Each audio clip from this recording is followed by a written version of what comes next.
know, it's estimated that there are 200 larger hijacked buildings between Johannesburg and Durban. Last year, hijacked buildings in the inner city came into sharp focus. That's when 76 people died during a fire. Now, has the city of gold fallen? That's the question we're asking. Newzroom Afrika's Nqobile Madlala joins us now from the CBD. Nqobile, a good morning to you. Thank you so much for this. I mean, so many of our citizens here in Gauteng, of course, travel through the CBD. Where are you? What are you seeing? And especially explain the condition of the place you're in. Well, Naledi, we're starting in Newtown. You will remember that Newtown is one of the areas that had been seen as safest.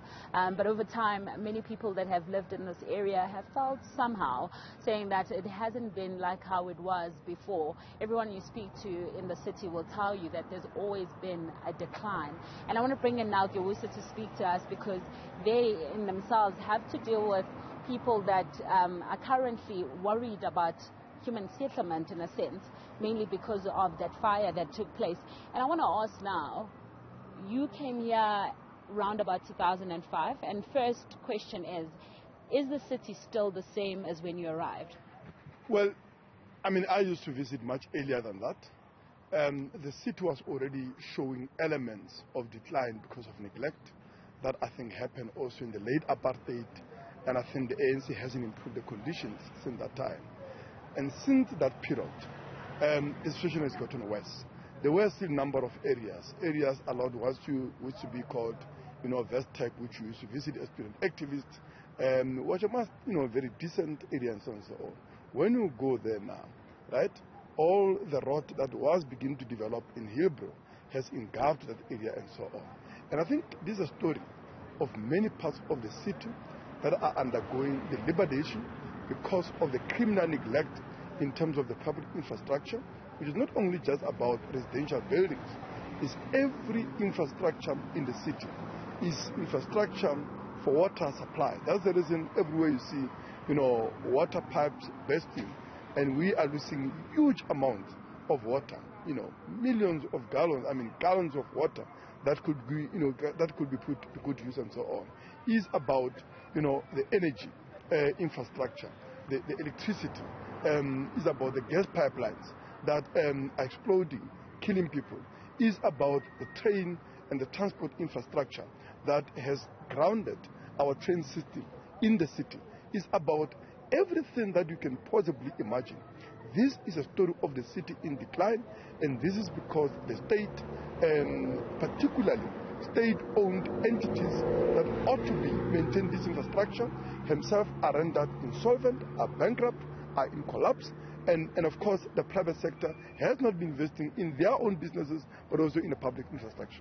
So would you say this is a safe area to live in?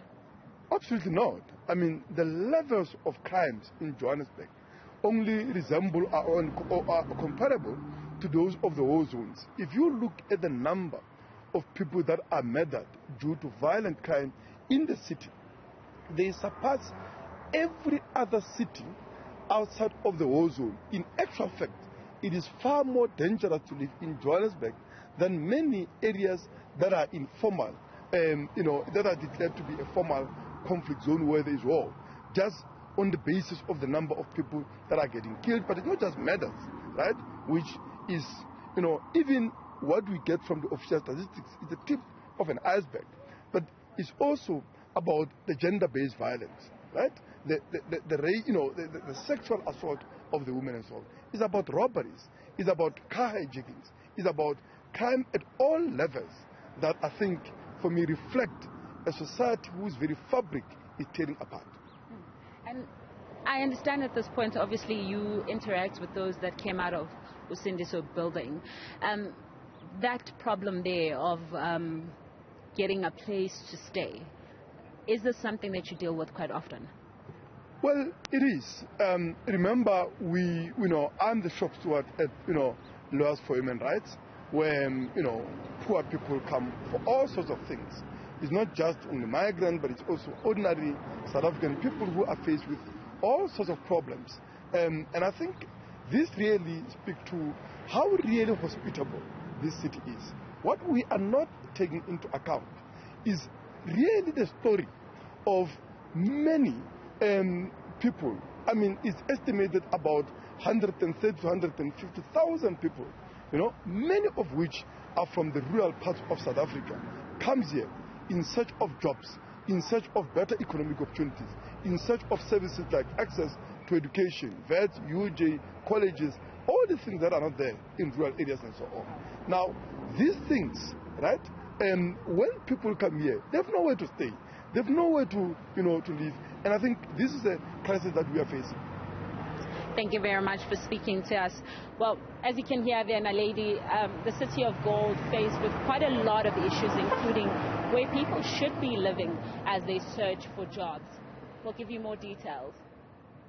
Madlala speaking to us there from the Johannesburg CBD, and she is in Newtown. Thank you so much for that update.